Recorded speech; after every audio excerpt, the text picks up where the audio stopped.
Es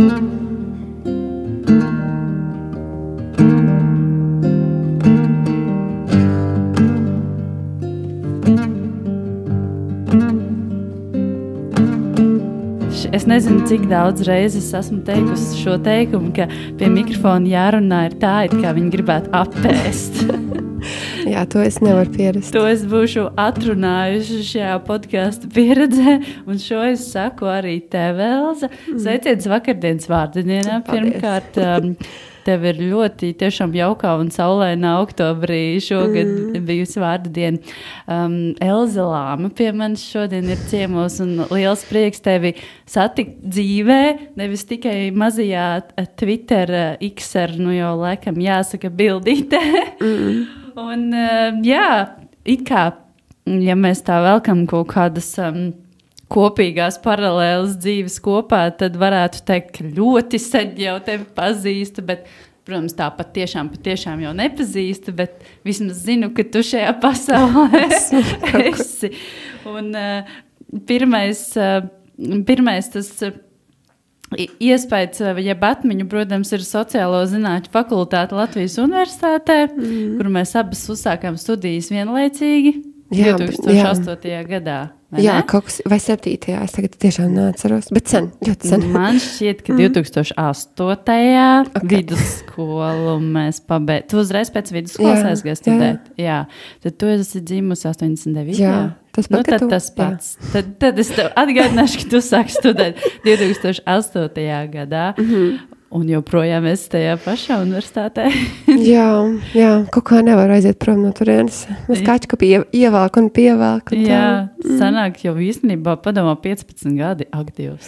Man bija pauzīt pa vidu, jā, man bija reālā pauzīt. Vienalga, tu tur esi un visās tajā mājā un telpās un starp citu, kā tur ir šobrīd? Kāda ir starpība starp to, kā bija tajā 2008. Vai joprojām ir tik augsti?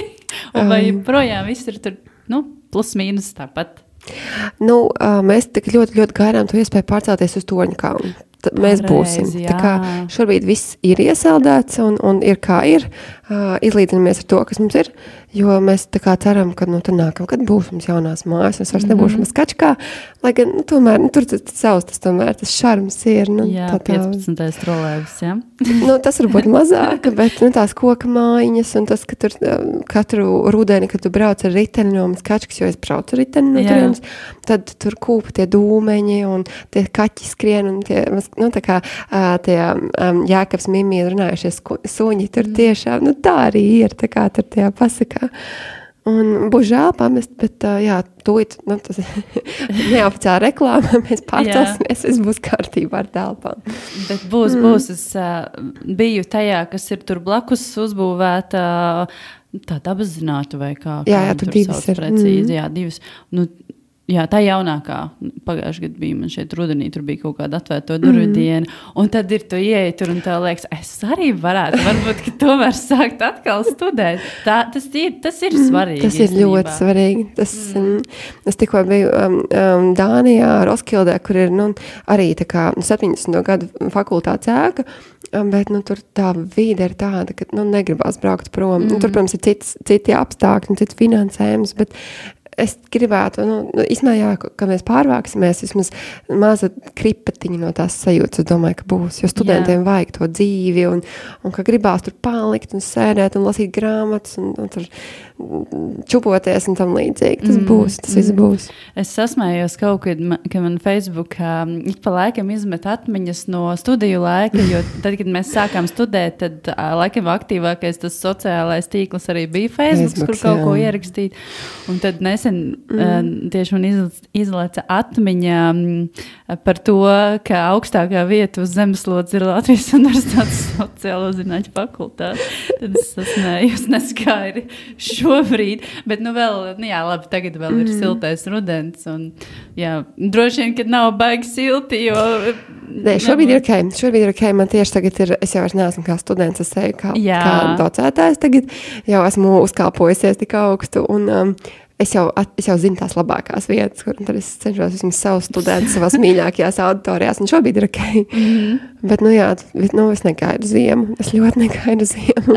Bet tā, pēc visiem dokumentiem tu šobrīd skaities doktorantūrā. Jā, komunikācijas zinātņu, un kāds tur ir vēl kāds specifiskāks novirziens, vai kā tev? Manuprāt, tagad saucās sociālās zinātnes, jo mēs esam vairāk tā kā apvienoti, un es skaitos sociālās zinātnēs, un sanāk, kad, es pabeigšu, tad man vīram arī būs sociāla zinātņu grāds. Viņš ir šī tālāk ticis, viņš ir pedagogos, un tad es esmu tā kā komunikācija, informācijas zinātne, un tad, sanāk sociālas zinātnes. Tā ir apvienots. Un tu paralēli šobrīd... Kā tas vispār ir studēt doktorantūrā, un ko tas ietver, un cik daudz laika tas paņem, jo ja tā, es esmu tikai bakalauru pabeigusi, diemžēl, jo es tiešām gribētu arī darīt vairāk par to, kā tam atrast laiku, par to mēs arī varētu parunāt. Bet tu esi tikusi līdz tam, un zini, par ko es, labi, nesasmējos, bet man likās tā interesanti, ka es paskatījos tavu vlogu. Tas bija ļoti Mieras mājās. Šādā arī es tev varētu pieteikt, ka Mieras mājās ir pie manis. un tur bija tāds raksts par, ka 2016. gadā, ja nemaldos, kad tev piedzima Austris. Un ka tu raksti par tām mamām sociālajos tīklos, un viens no tiem bija, es pat varētu īstenībā mest kaunu pie malas un atrast, piedodiet par pauzīt, ja būs šausmīgi gara, tad es izgriezīšu, bet man liekas, ka tas nebija nekur tālu jāmeklē. Man likās interesanti, kā tā. Šitas bija tas, vai ko tas bija? Ko tu tur esi atrados? Man tagad pilnīgi satraukums. Tā, nē, tas ir svaigākais. Tas bija tik sen. Rekur, jā. Labi, es izlasīšu. Tātad, tas ir tātad 2016. gads.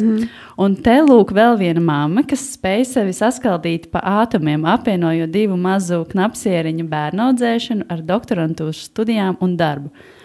Un tad esmu es.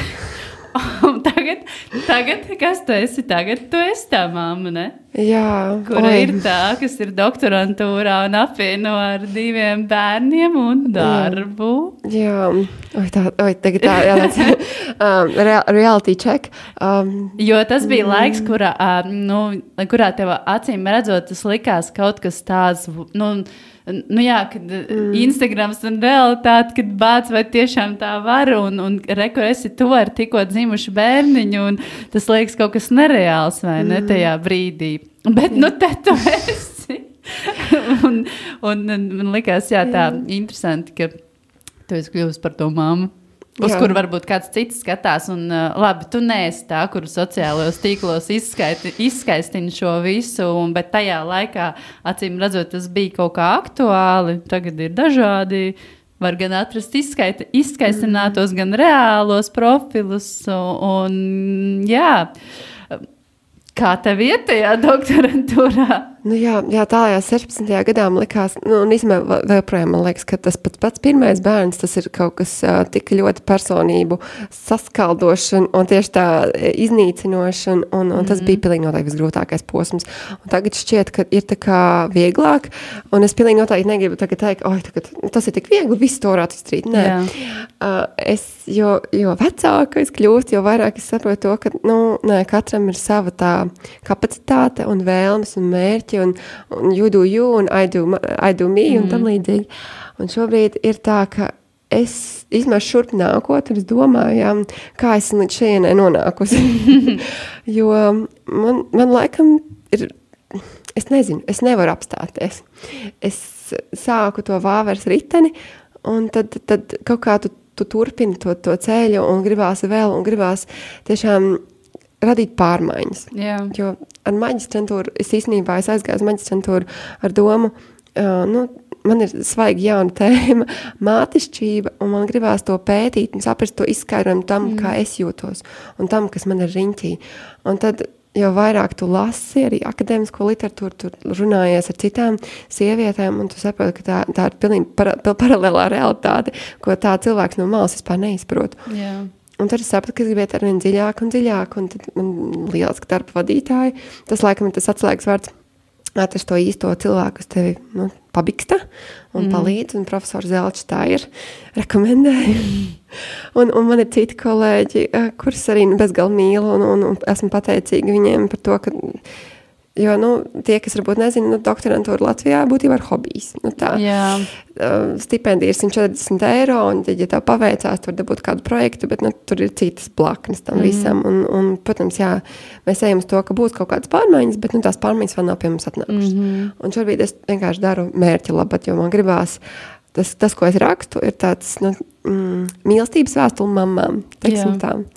Jo es gribu, lai cilvēki, protams, tas tāds idealizēts tas skatījums uz to visu tēmu, bet man gribētos, lai cilvēki no malas ieklausās un saprot, kāda ir tā mātešķība. Un paldies Dievam, par to arvien vairāk un vairāk runā. Mums esi tu, mums ir Agra, Lieģa, Doleško, es nemāku viņas uzvārdu tagad. Man liekas, ka pareizi pateici. Tagad ir jaunais arī tas normāla ģimene, un tad es ar Laumu to stāvi pie ratiem attīstīju, un tagad arvien vairāk, kā mēs runājam par to realitāti.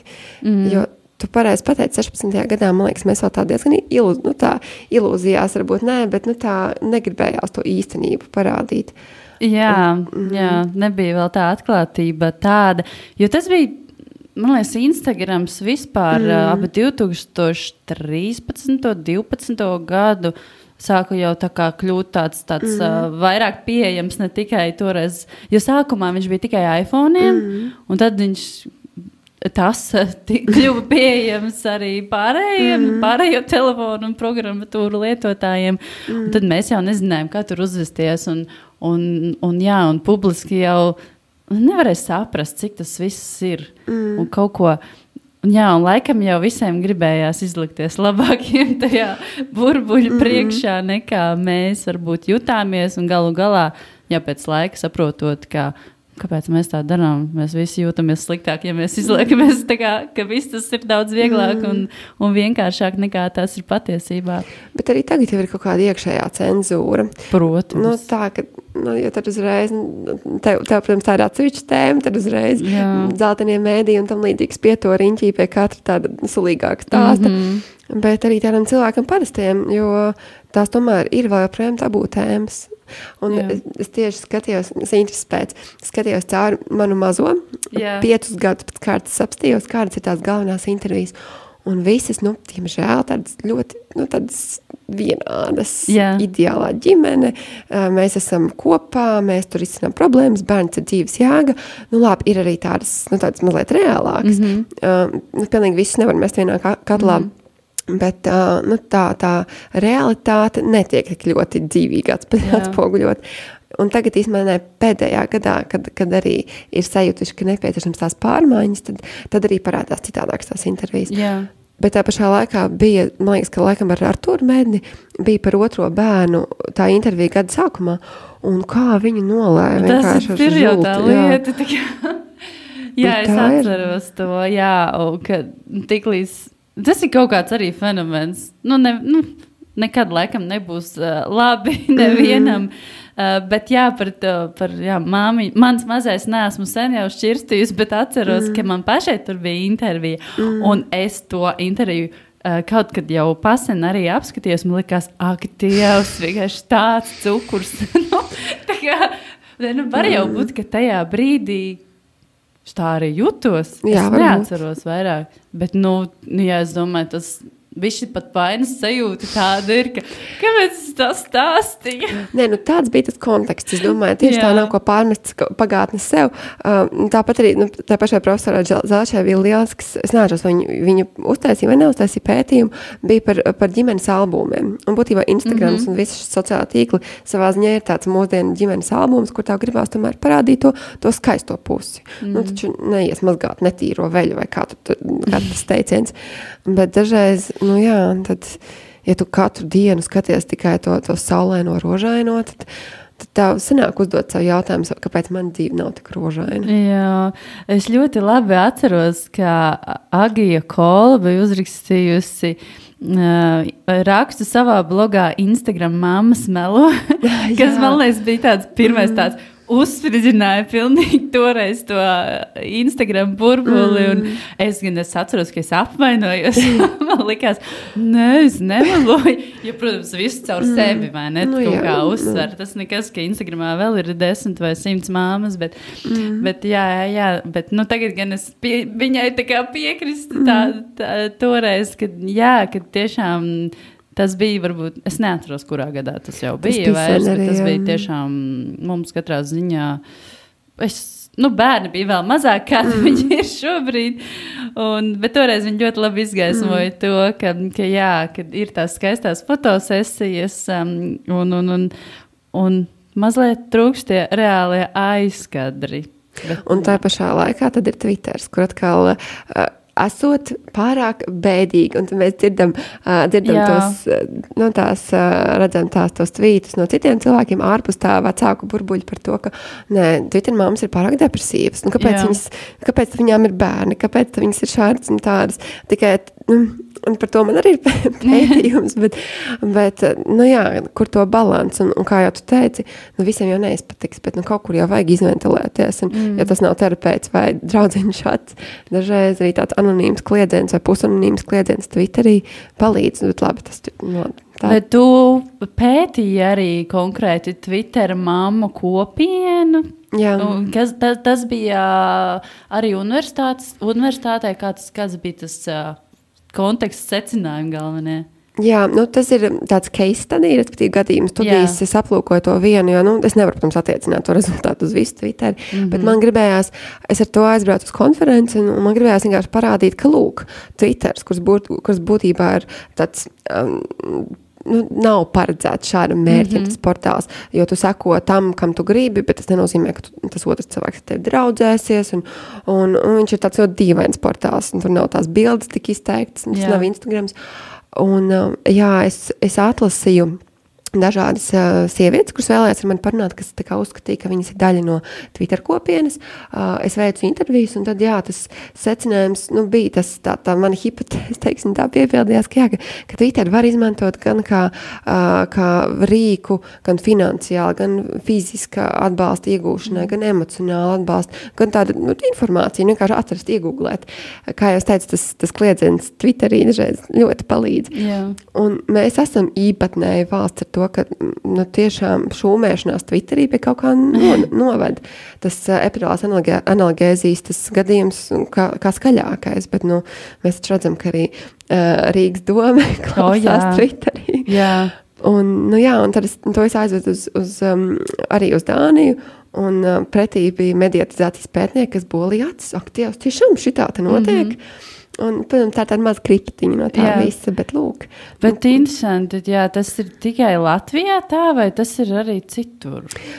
Es neesmu pētījis citur, bet es pieļauju, ka pilnīgi noteikti kaut kādi mazie burbulīši ir, jo ir pētījumi par to, ka varbūt ne tieši māšu kopiena vai vecāku kopiena, bet Twitter salīdzina ar tādu kā cits māc man ir teikuši, tā ir tāda ballīša vieta, tā kā ballīte, tu sēdi stūrī, tu vari runāties ar kādu, tu vari tā kā iesaistīties, neiesaistīties sarunā, bet, tā ir tāda vieta, kur tad jebkad var iet, tā kā kafejnīcā vai kā, es nezinu, draugu istabā, pilnā ar draugiem, un ir citi pētījumi par to bijuši, ka tā tas notiek, bet, tieši vecāku kopienas nebija pamanījis, bet, varbūt es pieļauju, ka noteikti kaut kur jau arī ir.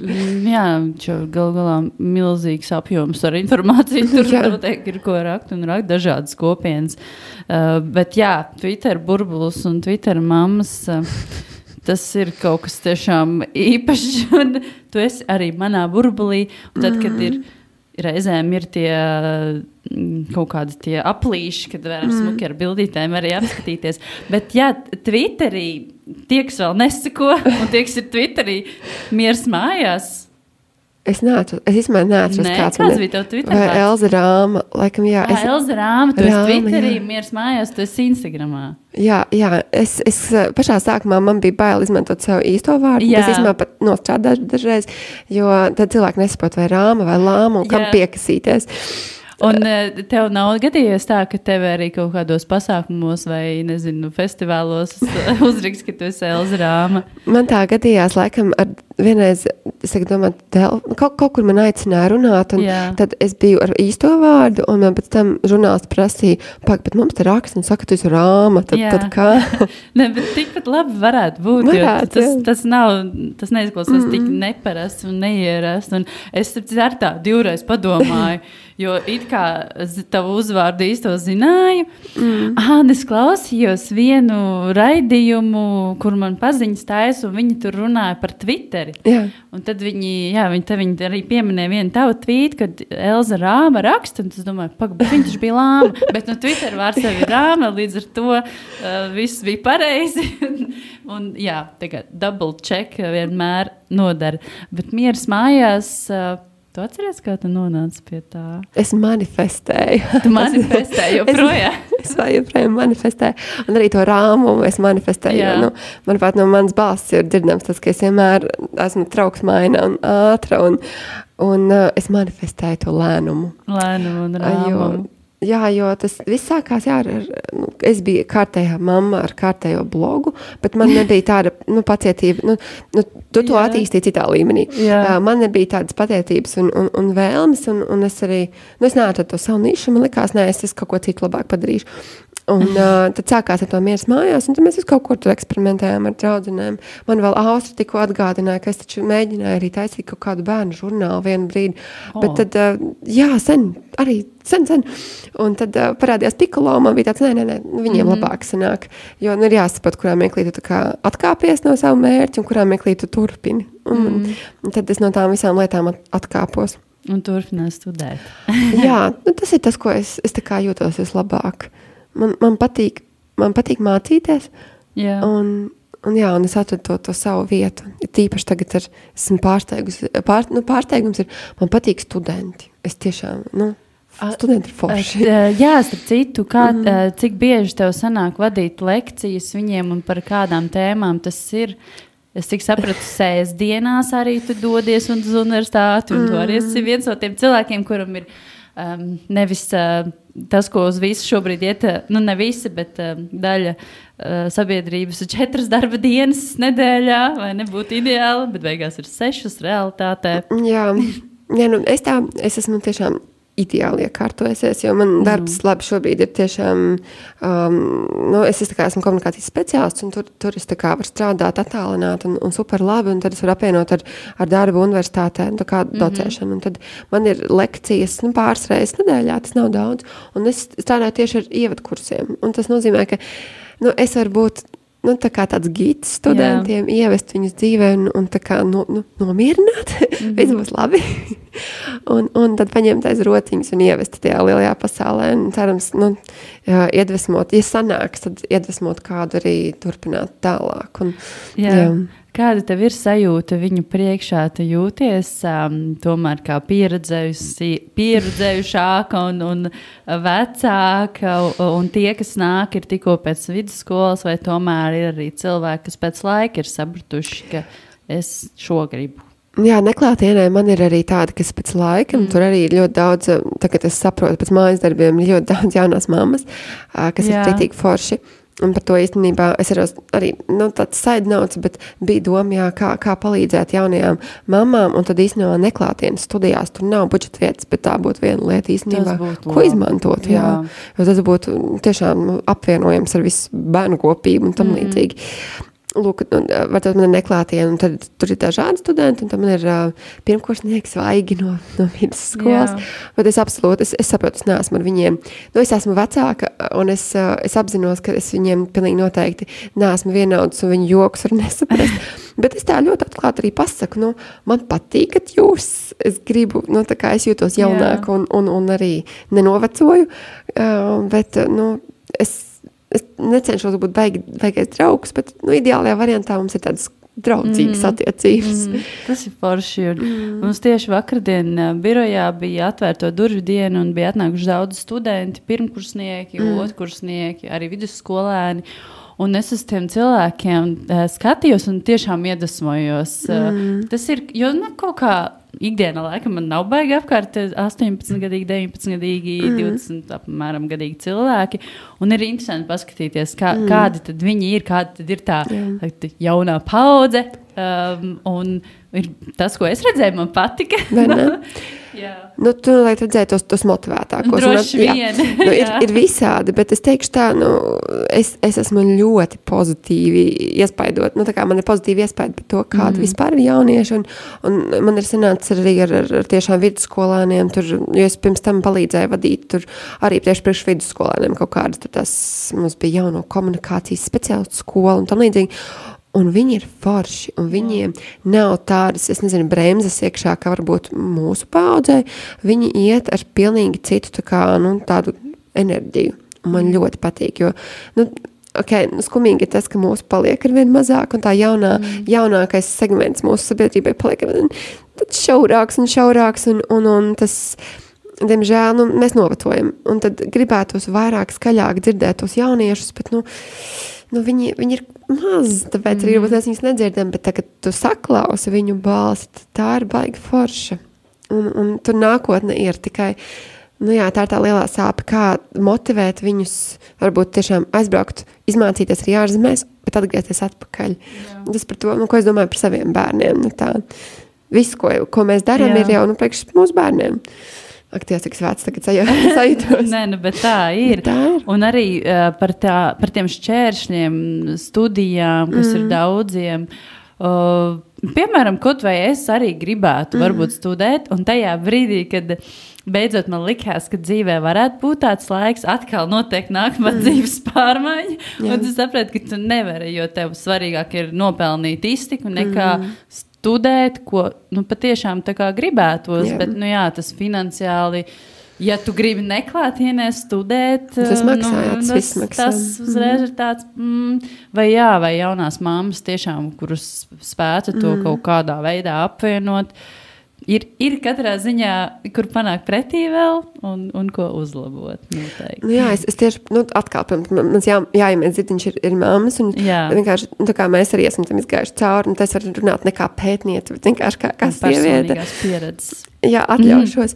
Tā tomēr ir, pirmkārt ir tā nedrošība, pēc tam atgriezties darba vidē, un tad, ja tev ir iespēja mazliet sevi tā kā uzfrišināt un aiziet, pirmkārt, apgrozīties sabiedrībā, un tāda neklātienes studijas īstenībā būtu baigi sakarīgs tas daudzums, jo tu vari mājās kaut kādā mirklī, jo tu vari kaut ko palasīt, padarboties.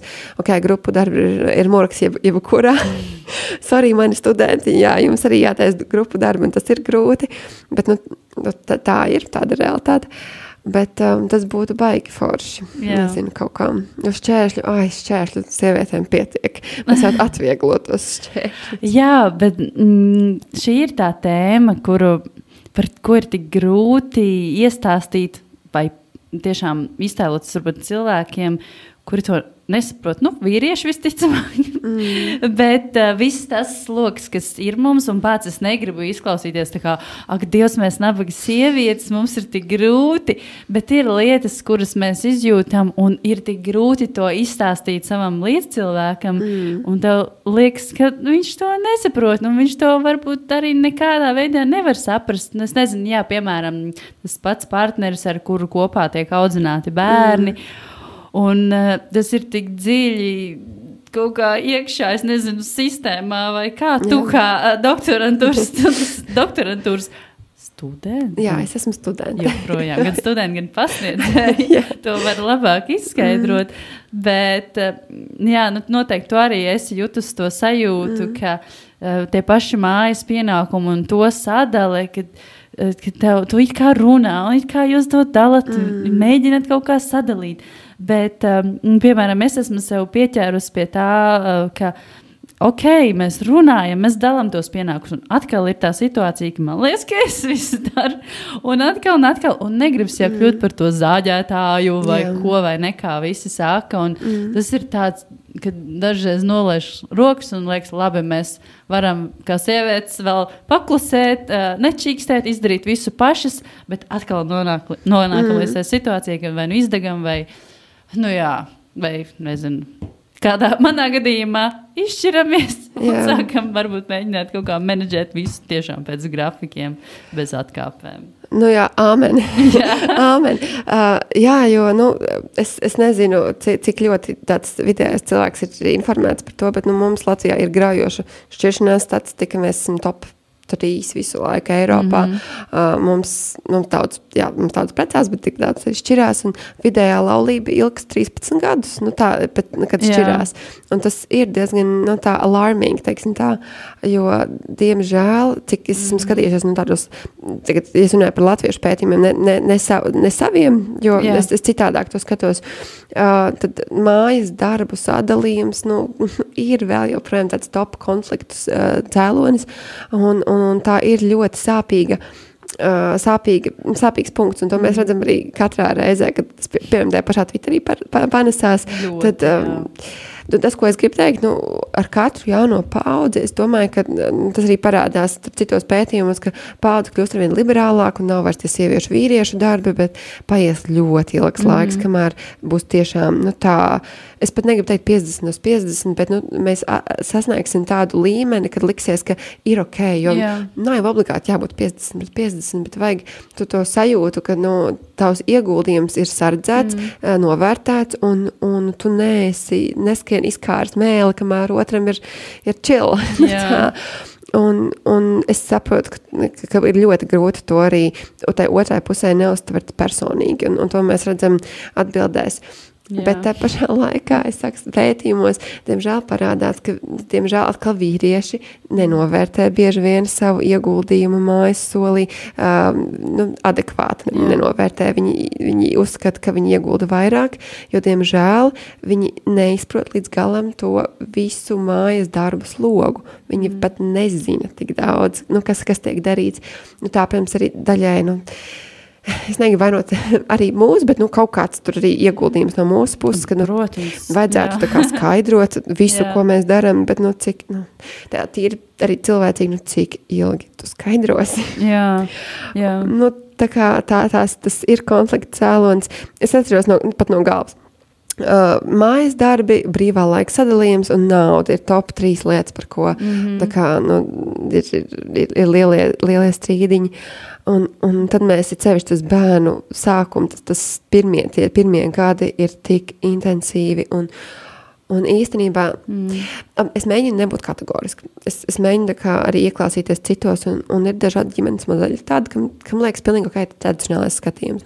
Ka sieviete paliks mājās un vīrietis strādās un tas ir fine. Bet lielā problēma ir tāda, ka tad tev pensija nebūs un tad tev jāsagaida, ka tev vīrs pilnībā uzturēs. Un kas notiks, ja viņš pēkšņi izdomās tevi neuzturēt vairāk, kas, diemžēl, parādās gan uztur līdzekļu fondu nemaksātāju tajā sarakstā, kas mums ir 500 miljards parāda lielums. Un tas viss ir tik ļoti komplicēti, ka, protams, ideālajā variantā katrs darītu tā, kā viņš vēlētos, bet, diemžēl, dažreiz tur sistēmiski ir tik ļoti daudz nesakārtotas tās lietas, ka tu pat neiedomājies, ka tu iekļūsi tādos, tā kā tādā tīklā, un pēc tam netiec laukā. Un es zaudētājos, un, diemžēl, atkal, sieviete zaudē.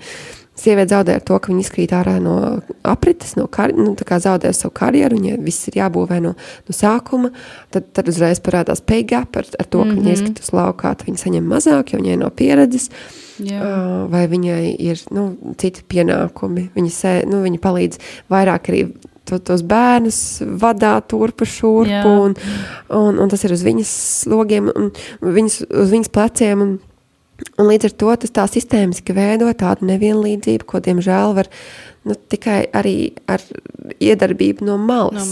Ne tikai tā, ka mēs tagad ģimenē visu atrisināsim. Jo tas ir darba devēju, arī kompetencēm. Tagad tas pēdējais aktīvs Latvijas darba devēju konfederācija iestājās par to, ka mēs tagad samazināsim to virsstundu apmaksu, kas atkal, protams, iekodīs sievietēm. Un samazināsim arī slimības lapas, kas atkal, piemēram, bērnu slimības lapas lielākoties ņem sievietes. Tā kā, es pat nezinu.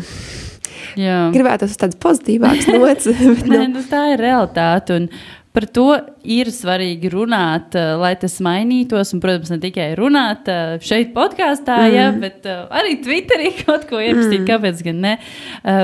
Jo noteikti vai nu mēs pašas tā esam jutušās, vai apkārt ir tik daudz piemēru vai draudzeņu lokā, kuras ir, piemēram, vai nu tikko izšķīrušās un ir ar bērniem un nesaprot, ko vispār tagad darīt, vai kur iet, un labākais, ko tu vari, ir, varbūt atrast bērnu dārzā, kaut kur pastrādāt, kur tavus bērnus arī paņems. Nu, tas ir realitāte, tas nav kaut kāds dramatizējums pat, un pat vakardien, vai pat šodien slavenajā atsaucīgi māmiņu fórumā lasīja arī kādu sludinājumu, ka sieviete meklē darbu, jo ir viena pati ar bērniem, bet tādu darbu, lai var paspēt aizvest bērnus un izņemt bērnus, jo tas ir tā kā paralēli visu laiku mums galvās, un tas ir kaut kāds tiešām otrās slodzes darbs, vai tā visa tā menedžēšana, tā nenormālā menedžēšana.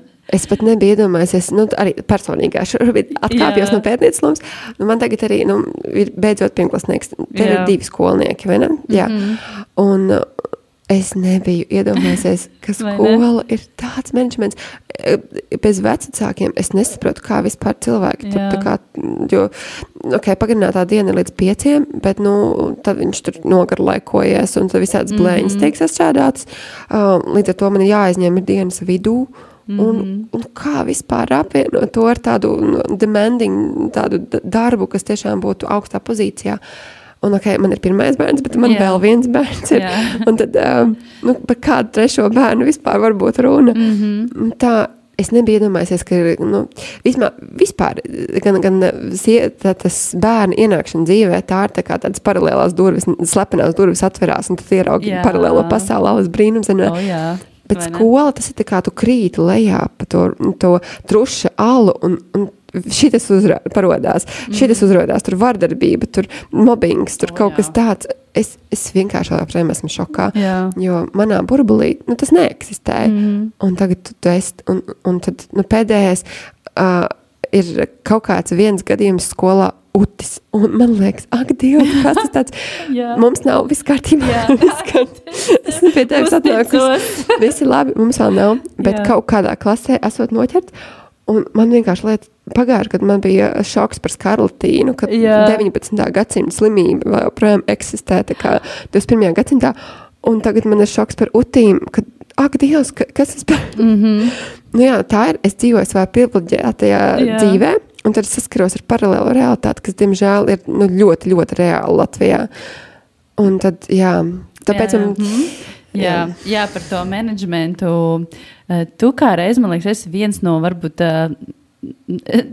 patiešām arī retajiem cilvēkiem vai ģimenēm, kuri mēģina, cik es zinu, tomēr veidot to savu ikdienas dzīvi, plus mīnus ap to savu dzīves vietu. Vienmēr sakot, ka skola nav pāri visai Rīgai, darbs varbūt nezinu, cik jums tur tālu, varbūt pišķi ilgāk ir pa 15 minūtēm slavenajām. Bet, jebkurā gadījumā tas nav kaut kas pilnīgi, no Ādažiem uz Rīgu vai vēl Mārupa vai vēl kas tur. Bet tāpat tas ir menedžments. Tas ir menedžments. Un man tagad ir, es ļoti apzināti, mēs esam baigie plānotāji. Un mēs izvēlējām gan dzīvesvietu, gan skolu, gan bērndārzu, lai tiešām, mēs varētu bērnus ļoti vienkārši izvedāt bez mašīnas.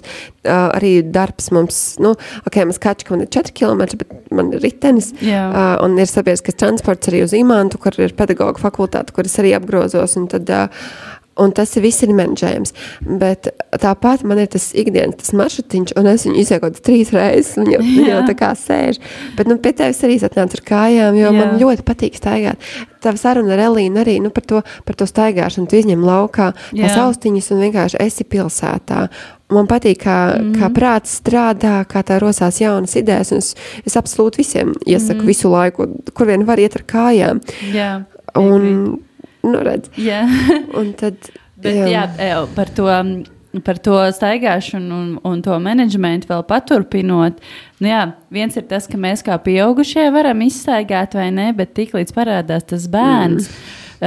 Jo, zin kā, nav jau tā, ka mēs, man liekas, ka es varu runāt par mums abām, es ceru, ja es kļūdos, tad labo mani, ka mēs jau negribam būt kaut kādas tās pāraprūpējošās māmas, kuras tagad to bērniņu izvedās vai ar mašīnu uz turien, bet kad ir realitāte, ir nedaudz bail, viņu tomēr pat tiešām ir bail par viņu drošību. Jā, tas arī tāds, es tiešām nebiju iedomājusies, ka tā būs, bet sorry, Rīgas doma paliek ar viens sliktāk. Manā apkārtnē visu laiku, es zinu, ka es visiem jau apnikus ar šo, bet man tiešām rūp, lai es varētu bērnu palaist vienu pašu Rīgas centrā un iet, un lai viņš nebūtu no manis atkarīgs, un varētu dzīvoties, ne tagad 1. klasē, bet, piemēram, 3. klasē. Jo mums apkārt, tiešām ir visu laiku ir tāda pretestība no domas vispār uz iesniegumiem ir noraidoša attieksme, nekāda satiksmes mierināšana, nekādas tur, es nezinu, papildus luksuforu gāja pārējais. Nē, tas viss mums nepienākās.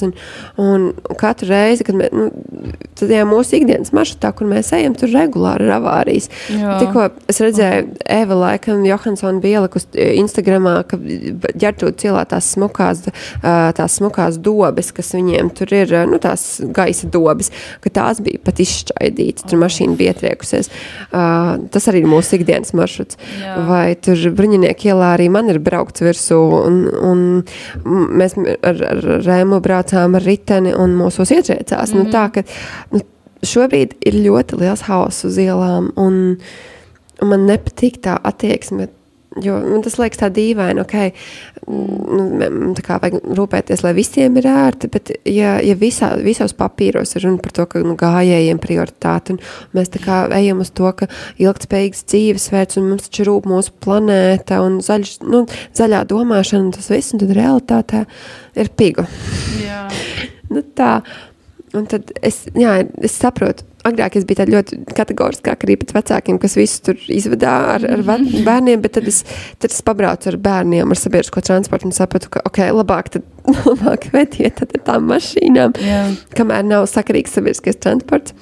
Un man nav bail arī pateikt, sorry, es kļūdījos, man nav grūti atzīt savus kļūdus.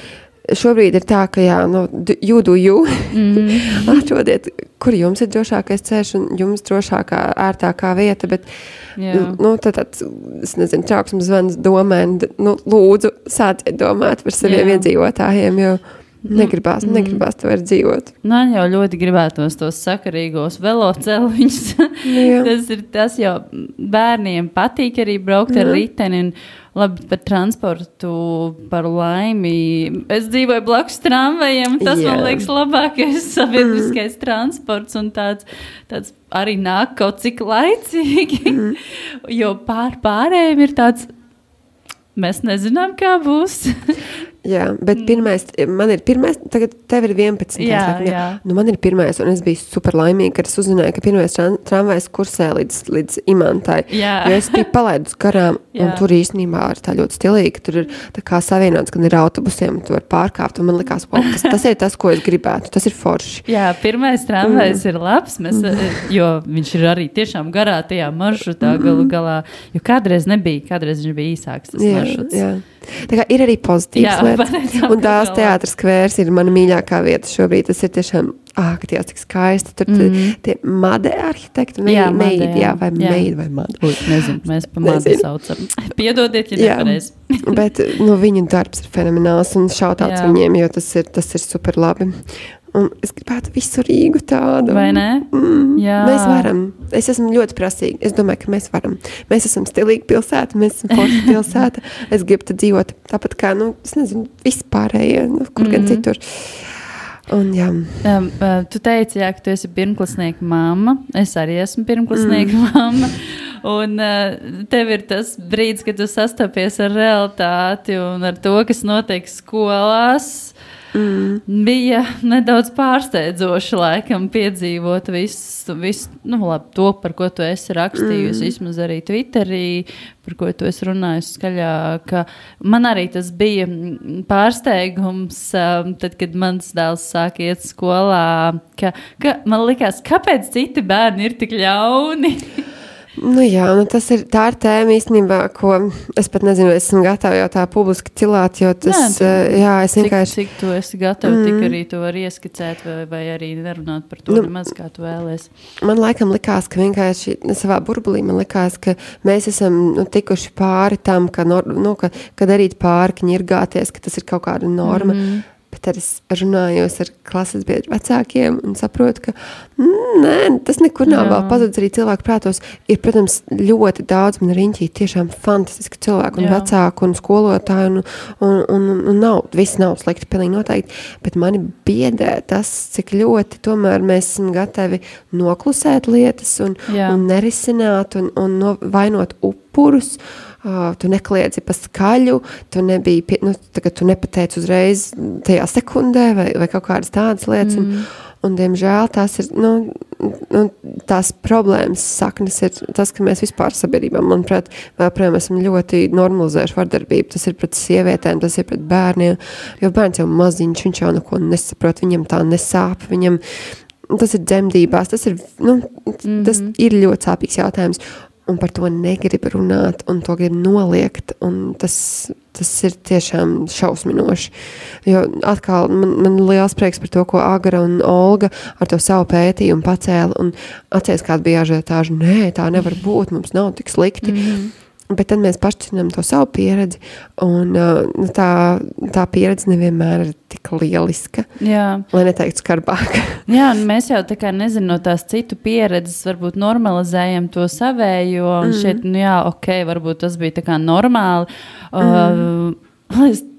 Tieši tu šodien bija nošērojis no Latvijas radio ģimenes studijas fragmentu, ka arī bērns nesaprot, kas ir mobbings, jo, jo viņam nav izpratnes vēl par to. Viņam liekas, kur cilvēks tā dara, bet tu no malas kā pieaugušais saproti, ka tas nav normāli, tā nevajadzētu būt. Tas pats arī ar dzemdību pieredzēm iespējams.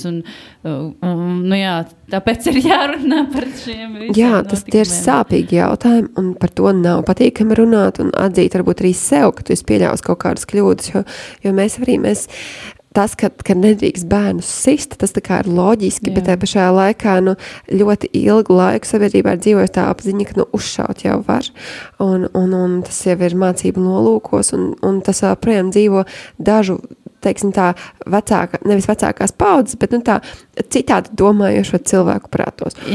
Un tas ir, man liekas, ir ok arī atzīt savas kļūdas un saprast, ka es šobrīd, es tagad pielieku punktu, es gribu mainīties, es strādāju ar sevi un es strādāju arī ar savu bērnu, jo, man liekas, ka jebkurā mirklī ir iespējams mainīties un tā kā kaut ko pozitīvu ar sevi iesākt, bet man nepatīk tas, ka visos līmeņos ir tiešām bail atzīt to, ka ir problēma, jo tā problēma, man nebija ne mazākās nojausmas, ka tas ir tādos apmēros, man likās, netaču, kaņ jau, kad nav tik traki.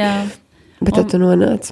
Vēl liekas arī, ka tā kā pirmklasnieks, viņš ir tik tāds vēl, gribētos teikt, tāds jauns un nesamaitāts un svaigs, bet ir jau pirmklasnieki, kas, mēdz darīt pāri citiem, kaut kā pat apzināt, bet tur var meklēt iemeslus tam visam.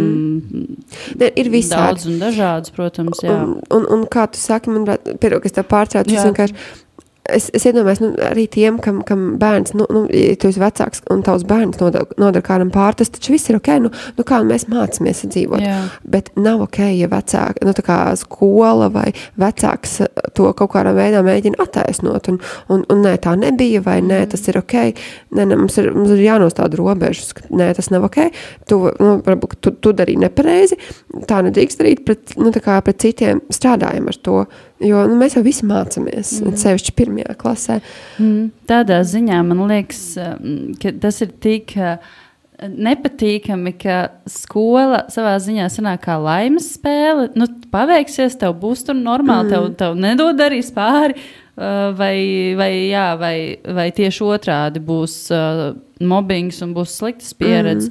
Un tik ļoti gribētos, lai tā nav, ka tu zini, bērnam būs skola, viss būs kārtībā. Jā, kaut kādi konflikti, tas ir normāli.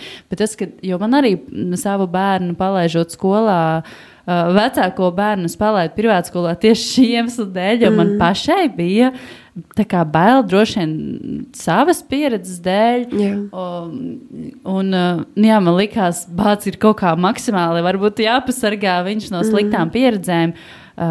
Un arī, nepārspīlēt. Es neesmu tā mamma, kas neļauj neko savam bērnam darīt. Es arī bet vienkārši, lai viņam ir droša vide, kas ir svarīgi. Tieši tā. Bet jaunākais aizgāja pašvaldības skolā, un tad es domāju, kā būs. Bet paveicās pagaidām ar to labo laimes spēli, bet reāli man liekas laimes spēli. Bet tas ir drausmīgi, kā paveicās ar dzemdību pieredzi, paveicās ar skolu, paveicās ar bērnu dārzu, nevis tā ir norma, un kaut kas ārpus normas, ja tev nepaveicās. Jā, jo sanāk pagaidām, ka tas ir tā kā ārpus normas, ka viss ir tā kā, forši nav konfliktu, bērns jūs labi. Tā kā es esmu ļoti pārsteigta, jo man likās ir otrādāk. Un es saprotu, citiem ir citas pieredzes, un arī manā skolā varbūt tas pats bērns, blakus tā kā klases biedrs, kam ir pilnīgi cita pieredze, bet man nepatīk tas, ka tiešām mums ir bail to atzīt. Un tu ierunājies par savu pieredzi, man arī ir, es arī savas pieredzes dēļ, piemēram, nevedu uz savu veco skolu. To nevis pirmo ģimnāziju, bet to pirmo. Un es zinu, ka citiem ir lieliska pieredze, un arī manam brālim bija forša pieredze, un viss ir kārtībā. Bet man kaut kāds tas iekšējais, ka es atceros, kā pat man izturējās, lai gan tur bija lieliski skolotāji, un tagad arī viss ir mainījies. Es pieļauju, kā es dzirdu, bet nē, iekšējā bremze, un tad es vācu dažādas tās pieredzes, un es saprotu, ka katram tā pieredze tik subjektīva, ka ļoti grūti saprast, kurā skolā laist. Un tev vēl tas deklarētās adreses princips. Un kāpēc vispār būtu jāizvēlās, kurā skolā laist? Tiešām būtu, labi, pasaku zemē, varbūt tā arī kādā ir, ka tuvākajā pie mājām, vai ne? Tāda jau ir tā doma. Jā, tāda ir tā doma. Es arī pašvaldības dārziņā mēs gaidījām 4 gadus. Sagaidījām rindu, es vēl gāju pie Burova kunga, toreiz dusmojos. Jo tas bija tas brīdis, kad mainījās dome, un Burova kungs bija uzaicinājis. Man liekas, ka Natālijas draudziņas tā kā bija publiskais fórums, un varēja iet, un es saņēmos, un es piecēlos kājās, un pateicu, Burova kungs, es gāju 4 gadus jau rindā uz pašvaldības bērnu dārzu, un man nav. Un toreiz viņš man atbildēja, es arī gaidīju 4 gadus. Tas tā kā normāli. Tad es paliku dusmīga. Bet, labi, tā ir atkāpe. Bet vajadzētu, ideālā pasaulē noteikti mēs dzīvotu un izmantotu tās izglītības iestādes, visus tos interešu pulciņus, visu, kas ir tā kā sasniedzamā attālumā, lai nebūtu tas čakars un 2 stundas sēdēt sastrēgumā. Visu cīņu tiem, kas to spēj, mani nervi to neturētu katru dienu. Tas būtu nereāli. Bet par skolām vēl runājot, es domāju, gan jau, ka klausītāju vidū arī ir gan pirmklasnieku vecāki, gan citu klašu skolēnu vecāki. Par skolām, kā padarīt vēl tās draudzīgākas bērniem, tas arī ir, man liekas, liels jautājums, jo visas tās izkustēšanās, tas arī ir tāds liels. Tāpēc arī tīri statistiski, pēc statistikas datiem, man liekas, ka pirmajās klasītēs strauji arī sāk bērniem parādās tas aptaukošanās risks, jo viņi vienkārši tagad sēžu visu dienu. Bērndārzā viņi varēja skraidīt. Jā, izmēs es arī par šo lietu nepaklusēju. Jā. Jo man arī, un tas ir svarīgi, lai būtu, un tieši mūsu skolā tā kā nav arī iespēja vispār izkustēties, un mana teorija, man nav pierādījumi šim, bet ja tu sēdi visu laiku un neizkusties, un tad tev, tiešām panesās tas prāts uz kaut kādām muļķībām, tāpēc, ka tev vajag izlikt kaut ko to enerģiju, un es skaros, ka citās skolās man apkārt, kas ir līdz šim mazākumtautības skolas, ko esmu pamanījusi, ir visādi forši tur spēļlaukumi un viss kaut kas, un tas sanāk, ka mums jāiet uz tiem spēļlaukumiem, ja mēs gribam izkustēties. Un atkal vēl viena lieta, kas man ir jādara, bērni pēc skolas jāizkustina, jo arī ar pulciņiem un visu to pārslodzi, taču negribās to nabagu mazo cilvēciņu arī pārslogot ar miljonus tur kaut kādiem pulciņiem. Un tad, tas balans, es jau būšu apnikus klausītājiem, bet tas menedžēšanas ir wow. Tas ir tā kā super aktuāls jautājums, es domāju, ļoti daudziem cilvēkiem, un es pati esmu ļoti daudz tādā ziņā samazinājis savas ekspektācijas, ka Dievs labi, kura mamma nav. Es esmu mamma, tāpēc runāju par mamām, gan jau kāds arī teica, bet iedomājieties to, ko visu gribējās izdarīt tiem bērniem, lai viņiem būtu labi un forši, un cik daudz realitātēm mēs varam izdarīt ar tiem resursiem un laiku, kas mums ir. Tur ir tāda diezgan liela atšķirība tajā, kas ir tās lietas vai pienākumi, kurus tu savā ikdienā esi atmetusi, kurus varbūt tev ir tāds, es šo tiešām gribētu, bet es nevaru un nebūs. Un es to lieku nost un varbūt arī samierinos galu galā ar to. Es nezinu, kaut vai tie paši pulciņi vai kaut kas pašai priekš sevis. Tagad būs baigais truthful moment. Top 10. Jā, es esmu briesmīga māte, jo es praktiski negatavoju mājās ēdienu. Visas slēdz ārā. Jā, nē, paldies Dievam, ja viņi ir veseli, tad viņi pēd bērndārzā ir 3 siltas maltītes, viņiem sanāk. Tas ir super, tas ir aktīvs, paldies bērndārz, es jūs mīlu. Skolā ir vismaz viena silta maltīte un launaks, un tad, es kaut ko vakarā mēģinu uztaisīt, bet, tādu ātru, un tad, ja es neesmu pārgurus, tad mēs kaut ko, protams, sadomājam kopīgi, bet, man nav kapacitātes pēc pilnas slodzes darba, un, lai cik pretimnākoši un debešķīgi man kolēģi būtu, tomēr tā ir slodze, un tad vēl atrast laiku kaut kādām tur manām lietām, tad jā, tā ir viena lieta, ko es tā kā mazāk daru, un kur vairāk pieslēdzās mans vīrs. Bet, tās siltās maltītes, jā, par to es esmu dabūjis pa biksēm arī no savas mammas. Tā kā tā var. Bet, viņi ļoti labi mani saprot, jā. Un tā ir viena lieta, un tad, diemžēl, es jau parasti uz savas kaut kādas, sava rēķina. Man ir mīļš hobijs, kā esmu atteikusies jau pa dārgu, un tad, labāk bērnam dārgāks, labs pulciņš nekā tur, šajā gadījumā fotografēšana, es atmetu to. Vai arī, es arī pret sevi esmu samazinājusi tās, tā kā tu saki, jā, par tām ekspektācijām, man tā izkustēšanās ar bērnu dienā, ja man likās stunda dienā, tas tā kā minimums, sorry, es grēkoju, nav vairs tās stunda dienā. Ja viņam ir, no pulciņa uz mājām un uz skolu, un tad vēl kaut kāds līkumiņš, varbūt tur savācās, bet, un man ir reāli bail par to aptaukošanos, jo es arī esmu par to lasījusi, un man liekas, ka 2 sporti nedēļā tas ir daudz pamaz. Jā, skolas ietvaros, jā. Tas tā kā, jā, labi, mums ir debešķīgs tautas tejas skolotājs, un Austiņš šausmīgi patīk, ka viss ir tautas tejas, un Ainārs Mīlaus sveicieni viņam ir ļoti kaislīgs fans, 7-gadnieks.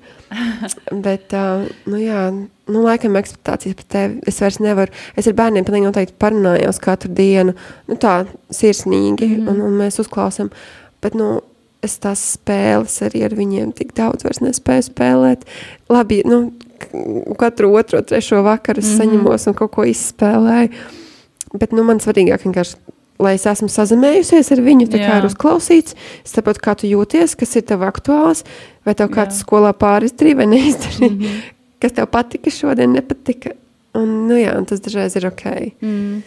Es šajā tev pievienojos, tas arī man šķiet tāds tā kā must do katru dienu, ir jāprunājas ar to bērnu un jāļauj viņam izstāstīt, kas viņam ir sakrājies. Un tas īstenībā arī prasa daudz resursu no sevis, ja tas ir tiešām pēc tādas pilnas darba dienas, un tev arī, protams, ka gribas atpūsties un varbūt palūrēt kaut kādu seriālu, bet tad nāk mazais cilvēks ar to savu, kas viņam ir sakrājies, un tas ir tik svarīgi, man liekas, tiešām arī sadzirdēt viņu, vai ne? Lai tas noturētos vēl līdz tam slavenajiem tīņu vecumam. Par to man pat bail pat domāt par šo, jo īstenībā pēc skolas dažreiz tiem cilvēkiem ir tās sakrājies iekšā tādas, un arī pēc bērndārzas pašā sākumā, tas man arī bija tāds kultūras šoks, ka viss tajā iestādē viņi izturās tik lieliski, un tad viņi atnāk mājās, un visu to, kas viņiem ir sakrājies, viņi vienkārši tā kā tādu atombumbu uzmet uz tevi, un tev kaut kā tas jāsagramo, un tas vēl projām man tā kā sit korķis laukā, un tad gribās, es lasīju, ka tu tā kā šobrīd arī uz bezalkoholiskiem dzērieniem, un es arī tā kā dažreiz piedomāju pie tā, lai nav tā, ka man gribās paņemt vīna glāzi Es labāk tēju, apzināti izdzeru, kaut kā citādāk, jo, ir īstenībā tik nenormāli grūti dažreiz pēc tās ilgās dienas, un tad tev apzināti jānostāda sevi, nē, es atradīšu kaut kādu labu outletu, nevis to vienkāršāko ceļu. Jā. Ko mēs redzam filmās un tam līdzīgi. Jā, tas ir tāds. Es arī tāpēc pieņēmu šo Sober Oktober izaicinājumu, jo, bieži jau arī visos soc tīklos un tā ir tas, mamma var vīna glāzi vakarā, un es vispār to nepārmetru, es noteikti tā kā to nevarētu darīt, jo es pati tā esmu darījusi, bet jā, gribas vismaz tā kā apzinātāk saprast, un jo es iedomājos vienkārši arī to, kā tas bērns to redz, ja tiešām tas ir katru dienu, viņš pierod pie tā skata, ka tā mamma ir ar to, vai tētis ar to vīna glāzi, un man ļoti nepatīk tā doma, ka tā varētu būt bērnības atmiņa bērnam. Jā, un otra lieta atkal ar to telefonu rokā. Arī, jā. Es par to pēdējā laikā ļoti domāju, jo negribot, gribās atslēgties, gribās paskrolot un neko nedarīt, bet es labāk gribētu ideālajā variantā, lai viņš redzētu mani ar grāmatu rokā. Bet, tik tāls vēl neesmu tikusi, es vienkārši to telefonu nolieku. Mums vēl ir... Mēs rāpojam tajā virzienā, kur mums Jā, bet nav arī nekāds perfekcijas meistarklases vai nav. Mēs vienkārši dzīvojam tā, lai mums būtu labi un varam nevis mācīties, bet man prieks, ka ir tādi cilvēki kā tu, kas ne tikai dara, lai viņam pašam būtu labi, bet tomēr arī mēģina pabakstīt to publiskāk un to pašu Rīgas domi vai kaut ko, lai kaut kas arī mainītos. Un tevī, man liekas, ir iekšā tas, ka gribas, lai tā kā, ir vairāk cilvēkiem labi, ne tikai tavam mazajam ģimenes burbulītim. Laikam, tas tā ļoti sirsnīgi no tavas puses, bet es laikam tiešām, man no sirds, es varbūt esmu kaitinoši citiem, un kārtējā es jau esmu lasījis arī visādus rakstus par sevi, bet man tiešām rūp, man gribās, lai ir labāk, un es tiešām ticu, ka mēs varam labāk, ka mēs esam, kā Vaira Vīķa Freiberga teica, mēs esam stipri, mēs esam vareni, un es ticu, ka tas mūsos ir iekšā, un mēs to varam. Un tāpēc es dažreiz eju riņķī tā kā tāds cheerleaders un karstai meiteni un eju arī citus pabakstīt, jo es ticu, ka var. Un vienkārši sabalansēt tās ekspektācijas pret sevi. To arī Elīna laikam teica, ka pret draugiem dažreiz tu kā viņu papājā to muguriņu un ļauj viņam tur, bet pret sevi tev ir augstas ekspektācijas un dažreiz arī pret citiem. Atrast to balansu. Bet neklausies katrā ziņā Twitter pukstētājos. Man liekas, tu jau esi norūdījusies bišķi cieti. Jo, cik te var labāk rakstīt un neskatīties tos dīvaņus, kas dažreiz uzrodas pie komentāriem. Tā kā viņi lai dzīvo pašu savu dzīvīti tālāk. Mēs nopaļojamies tādā pārfrāzējot, protams, mēs nekļūstam tagad apaļus, es domāju, no stundiņas sēdēšanas. Bet pirmkārt, tiem, kas nezin, tev galu galā arī ir podcasts. Bija podcasts, ir podcasts, būs podcasts. Tu esi pauzīt pilnībā saprotam, bet stāvi pie ratiem. Tie, kas nav dzirdējuši, var paklausīties un noklausoties tās epizodes, kas ir pieejams pie ratiem vai staigājot ar ratiem. Es domāju, varētu patikties ļoti. Galu galā Laumai šobrīd ir daudz dzīves pārmaiņas, kas ir otru podkāsta veidotāji, un jūsu pauze ir pilnībā saprotama. Bet, gaidīsim atgriešanu. Jā, es ceru. Es tiešām ceru, jo Lauma ir, viņai šobrīd es arī, palīdzu kā attālināt šobrīd vairāk kā varu un ļoti jūt līdzi un zinu, ka viss būs superīgi un viņiem viss sanāks. Vienkārši, tagad jādod laika ir sagrupēties, pārgrupēties.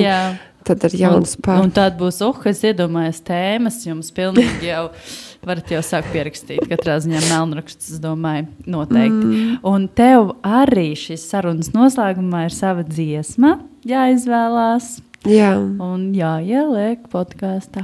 Es īstenībā par to domāju, un tā kā es visu laiku svičoju no dažādiem garastāvokļiem, tad es nevarēju saprast, kur, jo ir katrs savu to iekšējo stāvokli atspoguļo.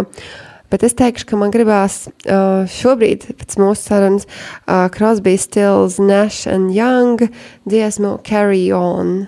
Bet tas tā ir ļoti silta dziesma, un Crosby vispār ir ļoti man mīļa grupa.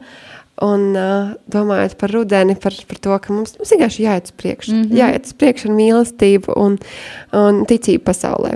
Tā. Porši. Paldies tev par sarunu un satikšanos. Un tiekamies gan Twitter burbulī, gan jau kaut kur arī citur. Paldies tev, Lāra. Atā.